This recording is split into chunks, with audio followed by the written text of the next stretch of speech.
அதுக்கப்புறம் விதியின் கோலம் என்னவென்று சொன்னால், அவங்க 20 மாற்றி 27 வராங்க. டே உன்னை நான் விடுவேனா, பின்னாடியே வந்து மோதலண்டான்ற மாதிரி. இதில் மோதல் இல்லை, இது வந்து ஒரு பெரிய சாதனைன்னு சொல்லணும். ஏன்னா உலக அளவிலே பார்த்தால் எனக்கு வந்து பிப்ரவரி 25, 1994ஆம் ஆண்டு லக்ஷ்மி மூவி மேக்கர்ஸோட முதல் திரைப்படமான Aranmanai Kavalan, super good films அவர்களின் கேப்டன், ரெண்டுமே படம் வந்து ரெடி ஆயிடுச்சு. Both of them want to release the movie on the same day. நான் சொன்னேன், சார் ஒரு கதாநாயகனுக்கு 2 படம் ஒரே நாள் ரிலீஸ் ஆனால் எப்படி சார், வேண்டாம் சார், தள்ளிகிளி பண்ணுவோன்னு. Both of them are adamant. So 2 படமும் பிப்ரவரி 1994ஆம் ஆண்டு வந்து ரிலீஸ் ஆச்சு. 2 படமும் 100 days சொல்லமாச்சு. அதுக்காக நான் ஆடி 100 நாள் ஓடுன்னு நான் சொல்லலை. தாய்க்கிழமை 100 days ஓடணும், சில்வர் ஜூப்ளி ஆகணும். ஏன்னா என்னுடைய மனைவி வெற்றி பெற்றால் நான் வெற்றி பெற்றது போல் எடுத்துக்கொள்வேன். ஏன்னா அந்த தாய்க்கிழவின்னு படம் பார்த்த உடனே த இம்பார்ட்டன்ஸ் ஆஃப் விமன் சொல்லியிருந்தீங்க. That is very very touching to me. God mother தான் தாய்க்கிழவி. ஊர் பக்கத்தில் தான் தாய்க்கிழவினா வந்து தெய்வீகமான ஒரு பிறவி என்று எடுத்துக்கொள்ளலாம். அந்த அளவுக்கு வந்து அனைவரையும் கட்டி காத்து சிறப்பாக அரவணைத்து செல்கின்ற ஒரு பண்பை உடையவர் தான் தாய்க்கிழவி. முதல்ல ராதிகாட்ட சொல்லும்போது தாய்க்கிழவின்னு சொன்னால் என்ன தாய்க்கிழவி தாய்க்கிழவின்னு கூப்பிடுவாங்கன்னு சொன்னாங்க. அதெல்லாம் கூப்பிட மாட்டாங்கன்னு. ஆனால் நான் காலையில் வந்துருச்சேன் தாய்க்கிழவி எப்படி இருக்கேன்னு கேட்பேன் நான். ஸோ அந்தளவுக்கு ஒரு பாப்புலர் டைட்டில் அது. அந்த டைட்டில் ரோலே நீ பண்ணுற போது எவ்வளோ பேருக்கு அந்த வாய்ப்பு கிடைத்திருக்கும் என்று சொன்னால் நிச்சயமாக கிடைக்காதுன்னு நான் சொல்கிறேன். அதற்காக உழைப்பு இருக்கணும், உறுதி இருக்கணும், தன் மீது நம்பிக்கை இருக்க வேண்டும். தன் மீது உழைப்பு, உறுதி, நம்பிக்கை அதெல்லாம் இருந்தனால தான் 50 years நெருங்குகின்ற கலையரசி ராதிகா அவர்கள் இன்றும் உங்கள் மனதிலே நின்று கொண்டிருக்கிறார் என்று சொல்லணும். It is not a easy task for women to succeed in this life. ஏன்னா அவங்க வந்து வெற்றி பெறுகிறார் என்று சொன்னால் அதன் பின் இருக்கிற உழைப்பு, அவர்களுடைய சாக்ரிஃபைஸ் என்னெல்லாம் சந்திச்சிருப்பாங்க, எப்படி ஒரு வெற்றியை கொடுக்க முடியும், தொடர்ந்து வெற்றியை கொடுக்க வேண்டும் என்ற ஆவா, இந்த கலையின் மீது ஆர்வம். அதனால்தான் தான் கலைஞர் அவர்கள் கலையரசி என்ற பட்டத்தை அவருக்கு கொடுத்திருக்கிறார்கள். என்னாச்சு சகோதரா, கேமரா மேலே போகணுமா? ஓகே. நம்ம அனைவரும் வந்து அங்கே குரல் கொடுத்தோன்னா வேறு மாதிரி ஆயிடக்கூடாது. சரத்குமார் பேசும்போது சத்தம் வந்துச்சுன்னு சொல்லி நல்ல செய்தி ஒன்று யூடியூபர்ஸ் கிடைக்கும். அதனால் அதெல்லாம் இல்லை, அது கேமரா மேலே போகணுன்னு சொல்லியிருக்காங்க. அதையும் சொல்லிடுறேன் இந்த நேரத்தில். இல்லை அது ஒரு செய்தியாக வைரலாக போயிட்டுருக்கோம். சரத்குமார் பேசும்போது கூச்சல் குழப்பம் ஏற்பட்டு விட்டதுன்னுவாங்க. ஏன்னா இன்றைக்கி செய்தியாளர்லாம் அப்படி தான் இருக்காங்க. அதுதான் ரொம்ப இம்பார்ட்டன்ட் இருக்குது. தாய்க்கிழவி விட்டுருவீங்க சொன்ன தாய்க்கிழவியை பற்றி மட்டும் எழுதுங்க. அப்புறம் சரத்குமார் ஏன் இந்த சூட்டெல்லாம் போட்டு வந்திருக்கான்னு கேட்கலாம். அதுக்கு காரணம் உண்டு. நான் இங்கேருந்து வேறு ஒரு விழாவுக்கு செல்ல வேண்டும். தாய்க்கிழவி மண் வாசனை உள்ள திரைப்படத்துக்கு வந்திருக்காரு பாருங்க. இப்படி சூட்டை போட்டுக்கிட்டு சொல்லிடாதீங்க. டூடாக வந்திருக்கேண்ணா. ஓகே, டூடாக வந்திருக்குன்னு எடுத்துக்கோம். ஏன்னா 25 வயசில் டூடாக வராமல் பின்ன வேறு மாதிரி தாய்க்கிழவன மாதிரியாக வர முடியும். நான் வந்து 25வது சிவா உண்மையில் 25 years old தான் நான். அந்த தாய்க்கிழவி படம் பார்த்தோன்னே ஒரு படத்தை பார்க்கும்போது அதில் வந்து சர்மன் இருக்கக்கூடாது, போதனை இருக்கக்கூடாது, ஆனால் கருத்து இருக்க வேண்டும். அந்த கருத்து இந்த படத்தில் இருக்கிறது. ஏன்னா எப்படி இருந்தாலும் அந்த ஆடியன்ஸ் பார்த்து ரசிக்கிறது தான் main. We all try to do a film which is going to be a successful film, a quality film நினச்சி தான் படம் எடுப்போம். ஆனால் அந்த ரிசல்ட் வந்து அந்த ஆடியன்ஸ் பார்த்த பிறகு தான் அந்த ரிசல்ட்டே புரியும். Because we don't know. நம்ம படத்தை வந்து பார்ப்போம், டபுள் பாசிட்டிவ் பார்ப்போம். நம்ம சிரிக்காத இடத்துல ஆடியன்ஸ் சிரிப்பாங்க. ஏன்னா இது சிரிக்கவே இல்லை, நம்மளுக்கு சிரிப்பே வரல, இவங்க சிரிக்கிறாங்களேன்னு அங்கே பார்க்கும்போது தான் உண்மையான ரிசல்ட் கிடைக்கும். ஆனால் இந்த படத்தை பொறுத்தவரை result is already open. Declare பண்ணியாச்சு. எலெக்ஷன் ரிசல்ட் என்னென்னா வெற்றி யாருக்குன்னா தாய்க்கிழவிக்கு உறுதியாகிடுச்சு. அது எந்த ஒரு இதுவும் கிடையாது.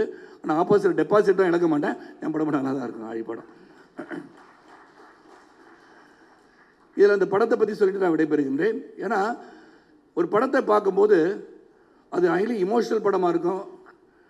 வந்து யூ ஸ்டார்ட் டியரிங், கண்ணில் நீர் வடியும் அளவுக்கு ஒரு இமோஷன் இருக்கும். It will shock you.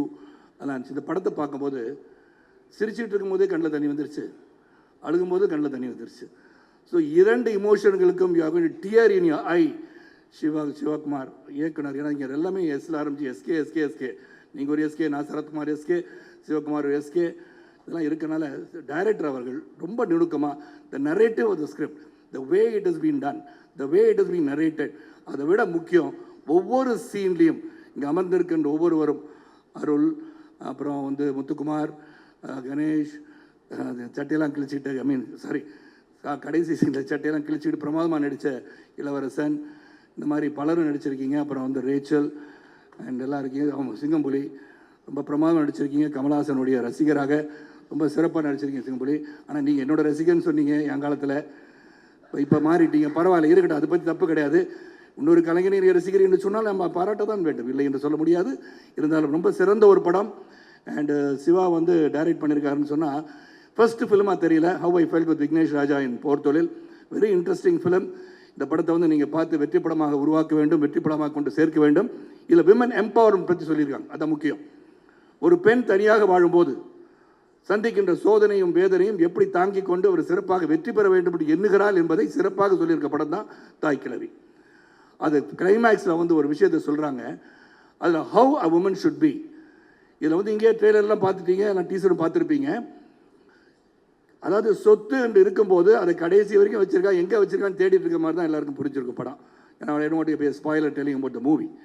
அப்போ வந்து சொத்தை முதலே பிரித்து கொடுத்துட்டா 6 மாதம் இங்கே நாட்டாமலே வந்துச்சு, 6 மாதம் இங்கே 6 மாதம் இந்த வீட்டில் பசங்க வீட்டில் போய் வாழலான்னு சொல்லக்கூடிய நிலைமை உங்களுக்கு வந்து விடக்கூடாது. So you B empowered. நீங்கள் உங்கள் சொத்தை கடைசி காலத்தில் வில்ல வேணால் எழுதுங்க யார் யார் கொடுக்கணும்னு. But when you live well. அந்த மெசேஜை ரொம்ப கிளியராக பெண்களுக்கு சொல்லியிருக்காங்கன்னு சொன்னால் hats off to the thinker and director Siva. And Sivakarthikeyan sir produce பண்ணியிருக்கீங்க. அது என் மனைவி எனக்கு பொறுத்து இந்த நான் சொல்கிறேன், ஸ்ரீபிரியா மேடத்தை வச்சுக்கிட்டே சொல்கிறேன், எனக்கு தெரிஞ்சு ஆல் இண்டியா லெவலில் அது மறுபடியும் அழுத்தமாக சொல்கின்றேன், கேட்பவர்களுக்கு கேட்கட்டும், one of the best actors the Indian film industry has got is Radhika Sarathkumar. அவங்களுக்கு ஏன் நேஷனல் அவார்டு கொடுக்குறேன்னு பல முறை சொல்கிறேன். ஆனால் நீங்கள் பத்திரிகை சகோதரர், அன்பு சகோதரர்கள், சரத்குமார் வந்து கூவிக்கிட்டே இருக்காரு, கொடுத்துருங்கப்பா அப்படின்னு நினைக்கலாம். ஆனால் கூவிக்கிட்டே தான் இருப்பேன். Because you appreciate talent. Talent should be definitely recognised, it should be appreciated. அதுக்கு தான் ஆடியன்ஸ் இருக்கீங்க. ஏன்னா அந்த ஸ்டேஜில் நடிக்கும் போது கைத்தட்டல் வரும், இல்லாட்டி பூ you and things like that. But சினிமாவை பார்த்து விட்டு ரசிப்பவர்கள் எங்கோ இருந்து ரசித்து கொண்டு உங்களை வளர்த்து கொண்டிருக்கிறார்கள். அந்த சினிமாவை ரசிப்போம். அனைவரும் தியேட்டரில் போய் படம் பாருங்க. தியேட்டரில் வந்து ஓடிடி ப்ளீஸ் 50 டேஸ்க்கு அப்புறம் இந்த படத்தை ரிலீஸ் பண்ணுற ஒரு நல்ல ஒரு முயற்சியை எடுக்கொண்டு கேட்டுக்கொண்டு இந்த விழாவுக்கு அழைத்து என்னையும் சிறப்பு செய்த இந்த தந்தை கிழவன் வருகை தந்திருக்கின்றேன். புது டைட்டில் சிவா, தாய் கிழவி, நான் தந்தை கிழவன். அதை பற்றி எனக்கு சந்தோஷமாக இருக்குது. கிழவன் சொல்கிறதும் தப்பே கிடையாது. 71 வயசு கிழவன் இப்படித்தான் இருப்பான் என்று அனைவருக்கும் சொல்லிக்கொள்வது நான் பெருமைப்படுகின்றேன். ராதிகா பார்க்குறாங்க, என்னடா சொல்கிறாங்க அப்படின்னு. ஸோ ரொம்ப சிறந்த நிகழ்ச்சி, அனைவரும் வந்திருக்கீங்க. ஆல்வேஸ் நம்ம வந்து let us do something for this இண்டஸ்ட்ரின்னு இருக்கோம். Radhika, I want you to live 100 years and keep on acting. தாய் கிழவியில் இளைஞியாக நடித்து கூட நீங்கள் வெற்றி பெற முடியும். ஏன்னா I appreciate you as a great actor in this industry and keep rocking. And Sudhan, எல்லாம் முன் ஃப்ரண்ட் ரோவில் இருக்கவங்க எல்லாரும், அப்புறம் Aishwarya, thanks for being a distributor of this film. And Arul, நீங்கள்லாம் ரொம்ப பிரமாதமாக நடிச்சிருக்கீங்க. ஒவ்வொரு காட்சியிலையும் அதை வந்து the movie was moving and moving and moving and it will move the audience of Tamil Nadu and across the globe. And once again, Sudan and Sivakarthikeyan ஒரு மிகப்பெரிய வெற்றி படத்தை கையில் வைத்திருக்கிறீர்கள். ஆழமான கருத்தை சொல்லியிருக்கிறீர்கள். ஆழி படத்தையும் பாருங்கள் என்று சொல்லி வெற்றி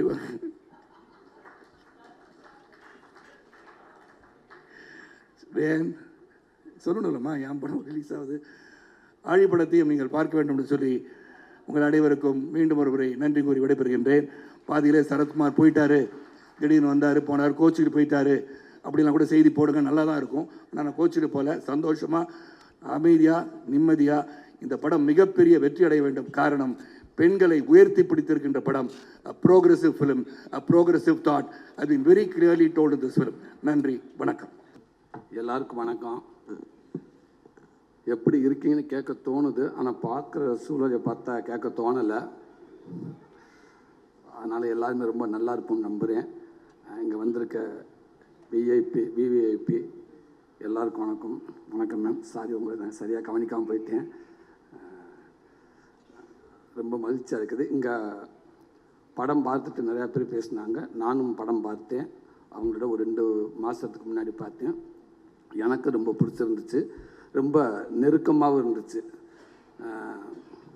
இதை நான் பார்த்துருக்கேன். இந்த படத்தில் வர அத்தனை சீன்ஸும் நான் மட்டும் இல்லை, நீங்கள் எல்லாருமே பார்த்துருப்போம், கேட்டிருப்போம். சில இடங்களில் கேட்க முடியாமல் வந்திருப்போம், சில இடத்துல பார்த்தும் பார்க்காத மாதிரி வந்திருப்போம். அப்படித்தான் இந்த படம் ஃபுல்லாக இருக்குது. எங்கேயாவது ஒரு சில இடத்துல சொல்கிற விஷயத்த கொஞ்சோன்னு வேணால் கொஞ்சம் சினிமாத்தனம் கொஞ்சம் இருக்கும் இல்லையா, அங்கங்கே சின்னதாக இருக்கும் இல்லையா, மற்றபடி இது இங்கே நடக்கலை, இது இங்கே நான் பார்க்கல அப்படின்னு யாருமே இந்த படத்தை சொல்ல முடியாது. எல்லாருமே ரொம்ப ஈஸியாக கனெக்ட் ஆகுன்ற நம்பிக்கை எனக்கு நிறையாவே இருக்குது. ஏன்னா படம் ஃபுல்லாக அவளை சிரிக்க வச்சுருக்காங்க, படம் ஃபுல்லாக அவளை சிரிக்க வச்சுருக்காங்க, அவளை கலலப்பாக வச்சுருக்காங்க படத்தை. அங்கங்கே நல்ல ஓம குத்தா 2 குத்தாக குத்துறாங்க. அது நாம தான் புரிஞ்சுக்கிறணும். அப்படி தான் இருக்குது. ஒரு பெண்ணு தனக்கான உரிமையை எப்படி எடுத்துக்கிறேன்னா, ஒரு பெண்ணை யார் அவன் நினச்சா என்ன வேண்டாலும் பண்ணுவா அப்படின்னு பக்கமாக பஞ்சு டெய்லாக்லாம் பேசாமல் சூப்பராக நடித்து காட்டிட்டாங்க எல்லாருமே. ஒத்த உசுறு மொத்த குடும்பத்தை ஒரு ஆலமர வேறு மாதிரி எப்படி தாங்கி நிற்குது, அன்புன்னா என்ன, மரியாதைன்னா என்ன அப்படின்றத இதுக்கு மேலே சொல்லவே முடியாது. அவள் அழகாக சொல்லிட்டாங்க. எனக்கு இதை பார்க்குறப்ப எனக்கு எங்கள் அம்மா ஞாபகம் வந்துச்சு. இதுக்குள்ளே எங்கள் அம்மா அவளை இருக்குது. எங்கள் சின்ன வயசில் எங்கள் அம்மா மேடம் மாதிரி கொடுக்குற இடத்துல இருந்துச்சு. அப்புறம் எங்கள் அப்பாலாம் எங்கள் அம்மா ப்ரொமோஷன் ஆகி வாங்குகிற இடத்துக்கு வந்துருச்சு. அப்புறம் ரொம்ப நாள் வாங்கிட்டு இருந்துச்சு. இப்போ இந்த படத்தை பார்க்குறப்ப அந்த தாய்க்கிழவி வர்றப்ப அங்கே உள்ள என்ன நடக்குமோ அதே தான் எங்கள் வீட்லேயும் நடந்துச்சு.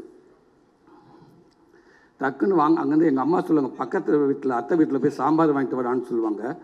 சாம்பார் வாங்க போவேன். அத்தை அம்மா சாம்பார் வாங்கிட்டு வர சொன்னாங்க, கொடுப்பு பாத்திரத்தை கொடுப்பு அப்படின்னு வாங்கினவங்க டக்குன்னு பாத்திரத்தை போட்டு எதிர்த்து மாதிரி உள்ளே போய் ஒழிஞ்சுக்கிடுவாங்க. ஏன்டா அந்த வட்டி கொடுத்தவங்க வந்துடுவாங்க. வந்தோடனே அவனு என் ஃப்ரெண்டு நிற்பேன், எங்கடா அவங்க அம்மான்னு அவங்க கேட்க, இவன் இல்லை எங்கள் அம்மா இல்லைன்னு சொல்லுவேன். நான் அவங்கள பார்த்த மாதிரியே நிற்பேன். அத்தை இருக்காங்க, அம்மா இல்லை, அத்தை இருக்காங்க, அவன் அம்மா இல்லை, அத்தை இருக்காங்க, அத்தை அம்மா சாம்பார் வாங்கிட்டு வர சொன்னாங்க, போடா அத்தை அம்மா சாம்பார் வாங்கிட்டு வர சொன்னாங்க. அந்த அம்மா அப்படியே நின்றுக்கிட்டே இருக்கும். அவங்க என்னமோ என் நேரம் காலமோ தெரியல, கொடுத்துட்டு இப்படி வாங்க முடியாமல் போகிறேன் அப்படின்னு சொல்லிட்டு போயிடுவாங்க. இப்போ நான் எங்கள் வீட்டுக்கு போனால் எங்கள் அம்மா அங்கே இருக்காது. சாம்பார் வாங்கிட்டு வர சொன்னேன் எங்கள் அம்மா இல்லை. எங்கள் அம்மான்னு பார்த்தா அதே மாதிரி எங்கள் அம்மா இப்போ இவங்க இங்கே நிற்கிறாங்க. அந்த பவுன் தான் இப்போ எங்கள் வீட்டில் நிற்கும். இப்போ எங்கள் அம்மா அந்த நெல் பானை கடையில் போய் உட்காந்துருக்கோம். அம்மா இப்போ கரெக்டாக என் ஃப்ரெண்டு அங்கே வருவேன், எங்கடா உங்கள் அம்மா, நான் எங்கள் அம்மா இல்லைன்டுவேன். அவன் அத்தை இருக்காங்க, அம்மா இல்லை, அத்தை இருக்காங்க, அம்மா இல்லை, அத்தை இருக்காங்க, கொஞ்ச நேரம் பேசிட்டு போயிடுவாங்க. இப்படி பல நாள் பல பானைக்கு நடுவில் ஒளிஞ்சிருந்து அவங்க வரப்போ அவங்க பதறதை அவங்க போராடி அதே மீறி அந்த வாழ்க்கையை எப்படி மீட்டு எடுத்துகிட்டு வராங்கன்றதை பல தாய்மார்களை இந்த மேடம் மூலமாக நான் பார்த்துருக்கேன். இப்படி படத்தை கொடுத்ததுக்கு உண்மைக்கு ரொம்ப சந்தோஷம். எல்லா விதத்திலும் எல்லாருமே படம் பார்த்துட்டோம். கண்டிப்பாக இந்த படத்தை யாருமே தவற விடாதீங்க. தம்பி சிவகுமார் அற்புதமான ஒரு வார்த்தை சொன்னேன். உண்மைக்கு இந்த கிழவிகள் வந்து முன்னாடி 100-150 பேர் இருப்பாங்க. எங்கள் அப்பா அம்மா இருக்க அம்மாச்சிமா இருக்க. இன்றைக்கி 150 100 ஆகி 175 ஆகி 60 ஆகி 30 ஆகி இப்போ என்ற மாதிரி இருக்குது. ஊருக்கு 2 பேரை கூட்டிகிட்டு வராங்க. நான் தான் அப்பப்போ என் ஃப்ரெண்டுக்கிட்ட சொல்லுவேன், தம்பி இன்னும் கொஞ்ச நாளைக்கு அப்புறம் இந்த அப்பத்தாமல் இருக்க மாட்டாங்க பாவம். அப்போ பாருங்கள் எல்லாம் யோசிப்பாங்க, இப்படித்தானே இருக்கும். இப்போ அட்மாஸ்பியருக்கு ஒரு கிளவி வேணும், ஒரு அப்பத்தா வேணும், இல்லை 2 டைலாக் பேசணும், கண்டிப்பாக கிடைக்காது. ஆட்டிப்பாடம் போய் தண்டத்தில் செய்ய கொடுத்துருப்பாங்க. ஏன்னா எப்படி தண்டேட்டு இந்த வாங்கிட்டு சார் ஒரு 10 தண்டேட்டு செய்ய சொல்லியிருக்கோம் அப்படின்னு சொல்லுவாங்க. அப்படி தான் இருக்குது. ஏன்னா இந்த அப்பத்தா போச்சு. இன்னும் எப்படி அப்பத்தா பார்க்க முடியும்? 80 வயசானே டைட்டாக ஜீன் போட்டு தான் இருப்பாங்க எல்லாருமே. கண்டிப்பாக யாரையும் வந்து இந்த மாதிரி இதெல்லாம் பார்க்குறது கஷ்டம். அந்த அப்பத்தாவங்களை இருக்கிறப்பவே அழகாக கொண்டாடிட்டீங்க, கொண்டாடி மகிழ்ந்துட்டேங்க. இந்த நாடே கொண்டாடணும். என்னை பற்றி அப்பத்தாக்களா அம்மாச்சிகளா உண்மைக்கே அந்த தம்பி மூலமாக உங்களுக்கு இப்படி ஒரு படத்தை கொடுத்ததுக்கு ஒரு பெரிய நன்றி. தம்பி ரொம்ப சூப்பராக இந்த படத்துக்குள்ளே எல்லாமே சொல்லிட்டீங்க. ரைட்டிங் ரொம்ப பவர்ஃபுல்லான ரைட்டிங் தம்பி. அதை ஜாலியாக அசால்ட்டாக சொல்லிட்டு போயிட்டு கடைசியாக ஒரு விஷயம் சொல்கிறீங்க பாருங்கள், அது மிகப்பெரிய தைரியம் வேணும் தம்பி, மிகப்பெரிய ரைட்டிங் தம்பி. அது கண்டிப்பாக அதை நீங்கள் எழுதுகிறப்போ உங்களுக்கு நிறைய கேள்விகள் எழும்பியிருக்கும். ஏன் இதை இங்கேருந்து பார்க்கக்கூடாது, ஏன் இது இந்த பார்வையிலேருந்து பார்க்கக்கூடாது, அப்போ இப்படி ஒரு கேள்வி ஒரு சொசைட்டியில் கண்டிப்பாக எல்லாமே டிஸ்கஸ்லாம் இருந்திருக்கும். அதெல்லாம் மீறி இதுதான் ஒரு கீழ்கோர்ட்டு மேற்கோர்ட்டு ஹைகோர்ட்டு சுப்ரீம் கோர்ட்டுன்னு சொல்லிட்டு ஒரு ஜட்ஜஸ் கூட ஒரு விஷயத்த சொல்கிறதுக்கு அவ்வளோ யோசிச்சு சொல்கிற ஒரு சூழலில் ஒரு கண்டென்ட்டை அசால்ட்டாக அப்படி ஈஸியாக லெஃப்டில் சொல்லிட்டு போயிட்டேங்க. ஒரு அப்பத்தால் வச்சு ஒரு பையனை வச்சு அப்படி லெஃப்டில் தட்டி போயிட்டேங்க. இது தாண்டா போடா, அவளுக்கான உரிமை அவள் தாண்டா எடுப்பா அப்படின்னு சொல்லிட்டு போயிட்டேங்க. மிகப்பெரிய ரைட்டிங் தம்பி, வாழ்த்துக்கள் தம்பி, வாழ்த்துக்கள். நீங்கள் எப்போதுமே நல்லா இருக்கணும் தம்பி. உங்கள் சாமி இருக்காங்க, அப்பா அம்மா அவங்க ஆசீர்வாதத்தோடு நீங்கள் எப்போயுமே நல்லா இருங்க. அதையும் தாண்டி இன்றைக்கி உங்களுக்காக இத்தனை இயக்குனர்கள் பாருங்கள், எவ்வளோ இயக்குனர்கள் இத்தனை பேர் உங்களை பற்றி பேசுகிறாங்க. ஒரு புது இயக்குனருக்கு இவ்வளோ பெரிய ஒரு விஷயம் கிடைக்கிறது சாதாரண விஷயம் இல்லவே இல்லை. வாழ்த்துக்கள், நீங்கள் எப்போயுமே நல்லா இருப்பீங்க மேடம். உங்களுக்கு என்னால் வாழ்த்து சொல்ல முடியாது மேடம். மிக பிரமாதம் மேடம், மிக பிரமாதம், சூப்பராக நடிச்சிருக்கீங்க அப்படின்னு சொல்கிறத விட இந்த 48 வருஷத்தோட அனுபவம் தான் மேடம். அது 48 வருஷம் அனுபவத்தை தான் மேடம் நீங்கள் கொடுத்துருக்கீங்கன்னு நான் நினைக்கிறேன். நான் சமீபத்தில் இந்த மாதிரி கொஞ்சம் வருஷத்துக்கு முன்னாடி இப்படி போஸ்ட்டை பார்த்து பயந்தது வந்து அபய் சண்முகி. அந்த போஸ்ட்டை பார்த்துட்டு யார் கமல்ஹாசன் சாரா? இல்லைடா, ஏதோ கிளவிடா, கமல்ஹாசன் தான் கேட்ட போட்டு இல்லைடா, இப்படி டிஸ்கஷன் நடந்திருக்கு கிராமங்கிற நாளாக இருந்தது. அதுக்கப்புறம் எனக்கு சமீபத்தில் இந்த போஸ்ட்டை பார்த்துட்டு ராதியா மேடம் தானா? இல்லைங்க, ராதியா மேடம் அப்படின்ற அளவுக்கு அப்படி ஒரு கெட்டப் யார் வேண்டாலும் மேக்கப் போட்டுடலாம் மேடம். ஆனால் அந்த மேக்கப்புக்கு உண்மையாக நடிக்கிறது ரொம்ப கடினம் மேடம். அதை ரொம்ப முழுமையாக சூப்பராக பண்ணியிருந்தீங்க மேடம். கலைப்பதில் சொல்லிக்கிட்டே இருப்பார் வந்து அடிக்கடி மாமன் ஷூட்டிங்கில் வந்து, இல்லை இப்படி ஒன்று போயிட்டுருக்குது, சூப்பராக இருக்கிற படம் ரொம்ப நல்லா வருது, ஆரியாவும் அசத்துறாங்கன்னு சொல்லிட்டு இருப்பார், பாலாவும் சொல்லிக்கிட்டே இருப்பாப்புல. ரொம்ப சந்தோஷம் நீங்கள் இப்படி கேரக்டர் எடுத்து நடிச்சதுக்கு. ரொம்ப வாழ்த்துக்கள் மேடம், ரொம்ப ரொம்ப நன்றி மேடம். கலைஞர் அத்தனை பேர்த்துக்கும் எல்லாத்துக்கும் ரொம்ப ரொம்ப நன்றி. சூப்பராக பண்ணிருந்தீங்க. தாசனே ரொம்ப பிரமாதமாக பண்ணிருந்தீங்க. முத்துக்குமார் பங்காளி ரொம்ப நல்லா நடிச்சிருந்தீங்க. பாலா தம்பி, அன்பு தம்பி, ஏமா ஓடிகிறேன் நான், ரொம்ப சூப்பராக பண்ணிருந்தீங்க. அன்பு தங்கச்சி, கொட்டிக்காளி டீம் எல்லாத்துக்கும் வாழ்த்துக்கள். மிக சிறப்பாக பண்ணீங்க. நீங்கள் என்ன நீங்கள் மட்டும் இல்லை, இன்னும் பல ஆர்டிஸ்ட் நீங்கள் உருவாக்கிட்டு இருக்கீங்கன்னு நான் நினைக்கிறேன். கண்டிப்பாக அதுக்கான மேடை தான் அந்த மேடையாக இருக்குன்னு நம்புகிறேன் நான். உங்களுக்கும் எல்லாத்துக்கும் வாழ்த்துக்கள். அந்த டைரக்டர் டீம் அத்தனை பேருக்கும், கேமராமேன் டீம் அத்தனை பேர்த்துக்கு வாழ்த்துக்கள். கண்டிப்பாக இது ஒரு ஆளெல்லாம் முடியாது. ஒரு ஆளுக்கு கீழே பல பேர் தூக்குனாதான் கண்டிப்பாக அந்த கொடிக்கம்பு மேலே போய் நிற்கும். ஒரு ஆள் ஒரு கொடிக்கம்பு தூக்கி நிப்பாட்டுற கஷ்டம்னு நினைக்கிறேன். கண்டிப்பாக இவ்வளோ பெரிய கொடிக்கம்பு மேலே பறக்கிற காரணமாக இருக்க உதவி இயக்குனர், கேமராமேன் அத்தனை பேருக்கும் மனமார்ந்த வாழ்த்துக்கள். கலை பிரதர் உங்களுக்கும் வாழ்த்துக்கள். பேஷன் ஸ்டுடியோ சுதன் பிரதர், இந்த மாதிரி நீங்கள் படம் கொடுத்துக்கிட்டே இருங்க பிரதர். தனி என்னுடைய அன்பு தம்பி கார்த்தி, எஸ்கே, அது எல்லாமே தம்பியை பற்றி சொல்லிட்டாங்க. என்கிட்ட தம்பி, நானும் தம்பியும் ஒரு அண்ணன் தம்பி இத்தனை வருஷமாக இருக்கும். தம்பி ஒரே ஒரு வார்த்தை சொல்லுவாப்பில்ல அப்பப்போ, அண்ணே நான் நடிக்கிற படங்களில் எல்லாத்தையும் நான் திணிக்க முடியாதுண்ணே. வேற ஒரு இயக்குனர், வேற ஒரு ப்ரொடக்ஷனில் இந்த படம் என் படம் சொசைட்டிக்கு ஏதாவது ஒரு வகையில் பிரயோஜனமாக இருக்கணும், அப்படித்தானே நான் நினைக்கிறேன். நான் ரொம்ப திணிக்க முடியாதுண்ணே. ஆனால் நான் எடுக்கிற படங்களை கண்டிப்பாக நான் எப்படியும் அந்த சொசைட்டிக்கு ஒரு படமாக இருக்கணும், யாருக்கெல்லாம் அந்த படம் பிரயோஜனமாக இருக்கணும் நான் நினைக்க என்னால் உருவாக்க முடியும்னே. அப்படி தான் இந்த எஸ்கே ப்ரொடக்ஷன் நான் ஒவ்வொரு படமும் நான் பார்த்துக்கிட்டே வரேனே. கண்டிப்பாக கொஞ்ச நாளைக்கு அப்புறம் திரும்பி பார்க்கப்ப, நாளைக்கு என் பிள்ளை இருக்கப்ப எங்கள் அப்பா எங்கள் கம்பெனியில் என்ன படம் பண்ணான்னு ஆணித்தனமாக நெஞ்ச நிமித்தி சொல்லணும். எங்கள் கம்பெனியில் இப்படி படங்கள் தாண்டா நாங்கள் எடுத்தோம், எங்கள் அப்பா இப்படி தான் படம் எடுத்தார் அப்படின்னு சொன்னால் அதை உருவாக்கிட்டு இருக்க தம்பி. இன்னும் பல தலைமுறை ஈரா சரவணன் என்ன சொல்கிற மாதிரி இன்னும் பல தலைமுறைக்கு இந்த பேர் எடுத்துகிட்டு போயிட்டே இருப்பாங்க தம்பி. இந்த எஸ்கேன்ற பேர் அவளை ஈஸியாக லேசாக கூட மங்கள கூட ஆகாது தம்பி. அது இது பிரகாசமாக ஆகிட்டு போயிட்டே இருக்குன்னு தம்பி. அதுக்கு அத்தனை பேர் இருப்பாங்கன்னு நினைக்கிறேன் தம்பி. இந்த படம் மக்கள் மத்தியில் போய் பெருசாக சேரணும்னு நினைக்கிறேன். நான் எங்கள் அம்மாட்ட சொல்லிட்டு வந்திருக்கேன், இந்த படத்தை என் குடும்பம் எல்லாமே கண்டிப்பாக ஒரு ஷோ போனாலும் பேலன்ஸ் 10 பேராது இருப்பாங்க எங்கள் வீட்டில். மொத்த குடும்பத்தை அந்த படத்தை நான் காட்டுன்னு சொல்லியிருக்கேன். எல்லாருமே பார்ப்பாங்கன்னு நினைக்கிறேன். ஒரு நல்ல படம் கொடுத்தோம்னு நம்பிக்கை எனக்கு நினைக்கிறேன். அத்தனை பேருக்கு வாழ்த்துக்கள். நன்றி.